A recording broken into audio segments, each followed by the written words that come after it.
To my YouTube channel. তো অনেক দিন পর তোমাদের কাছে আসলাম একটা নতুন ব্লগ নিয়ে। ব্লগ যেহেতু কন্টিনিউ সেইভাবে ছাড়া হয়নি, আমি জাস্ট শর্টস ছাড়ি। তো অনেক দিন পর আমি না একটু বাড়ি থেকে বাইরে বেরিয়েছি, মানে একটু ঘুরতে বেরিয়েছি বলতে পারো। তো অনেক কান্নাকাটির পর বরকে বলে বলে বলে সে আমাকে আজকে ঘুরতে নিয়ে বেরোলো। আর যারা হাওড়ায় থাকো তারা তো সকলেই চেনো উলুবেড়িয়া। উলুবেড়িয়া কালী মন্দিরটা অজানা এরকম কিছুই না। আর যারা হাওড়ার বাইরে থাকো আমি তাদেরকে রিকোয়েস্ট করব যে একবার হলো প্লিজ উলুবেড়িয়ার কালী মন্দিরে এসে ঘুরে যেতে। জায়গাটা ভীষণ সুন্দর আর অসাধারণ জায়গাটা, তোমাদের খুব খুব খুব ভালো লাগবে। তো আজকে সকাল থেকে আমি যা যা করেছি তোমাদের সাথে সেটা শেয়ার করব।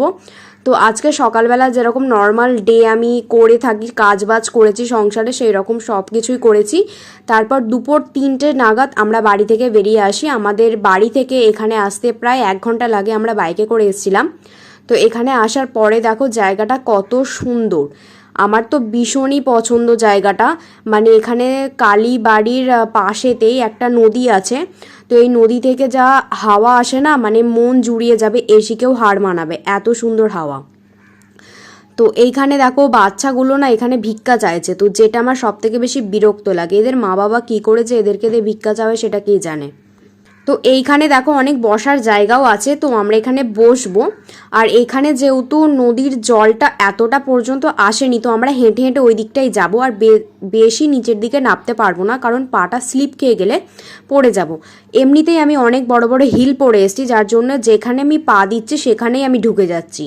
তো আমি আমার বরকে বললাম যে আমার একটু ভিডিও করে দিতে বা ছবি টবি তুলে দিতে। তো ও আমার কথা মতো আমার ভিডিও আর ছবি তুলে দিচ্ছে। তোমরা আমার ভিডিওটা দেখেই বুঝতে পারছো যে এখানে কতটা পরিমাণে হাওয়া চলছে।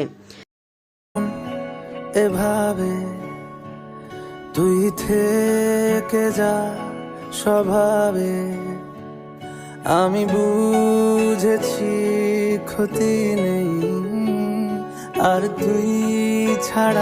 এইখানে দেখো বোটেরও ব্যবস্থা করা আছে, মানে এগুলো হাত নৌকা। তোমরা যদি কাপেল হও তো এই বোটের সাথে সময় কাটাতে পারো। এখানে 100 টাকা করে নেয় 30 মিনিটের জন্যে। আমি যেহেতু জলকে ভীষণ পরিমাণে ভয় পাই, তাই আমি এইটাতে উঠিনি, নাহলে আমি এটাতে উঠতাম। আর এখানে এত পরিমাণে হাওয়া দিচ্ছে, যদি একটু এদিক ওদিক হয় আমি পুরো জলে, আর আমি সাঁতারও জানি না, যার জন্য আমি জলকে এতটা বেশি ভয় পাই। তো এইখানে আমরা দুপুর থেকে, মানে আমরা বাড়ি থেকে বেরিয়েছি 3টে থেকে।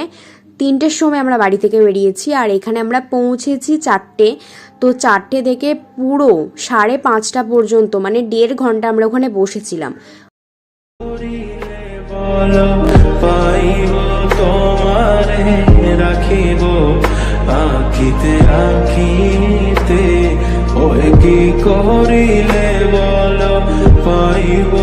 মন্দিরের ভেতরে ফোন নিয়ে যাওয়ার কোনো অ্যালাউ নেই, তাও আমি ফোনটা নিয়ে গেছিলাম যে সামনে ভিডিও করব বলে। তারপর মায়ের মূর্তিটা দেখলাম, আমরা প্রণাম করলাম, তারপর আমরা মন্দির থেকে বেরিয়ে এসে রেস্টুরেন্টে গেলাম খেতে।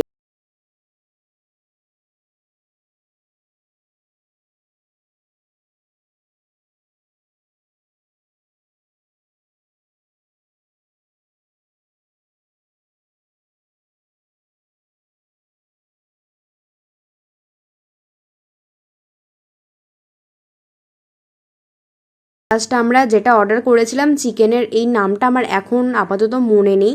তো খেতে বেশ ভালোই ছিল, মোটামুটি খেয়েছি। আর আমরা 6 জনের মতো ঘুরতে গিয়েছিলাম, তো 6 পিস দেখতে পাচ্ছ। তারপর আমরা অর্ডার করেছিলাম ফ্রাইড রাইস, চিলি চিকেন। তো সেটাও মোটামুটি গল্প করতে করতেই খেয়েছি, বিভিন্ন রকম আড্ডা হচ্ছে ওখানে। অনেক দিন পর সব বন্ধুরা একসাথে মিট যেহেতু হয়েছি, আড্ডা তো হবেই। তারপর আমরা খাওয়া দাওয়া শেষ করার পর একটা ড্রিঙ্ক অর্ডার করলাম, এটা ম্যাঙ্গো ড্রিঙ্ক অর্ডার করেছি। তো ওটা খাওয়ার পর বিল মিটিয়ে আমরা আবার বাড়ি চলে আসলাম। এরকম প্রত্যেক মাসে আমরা একটা কি দুটো মানে ঘুরতে যাই।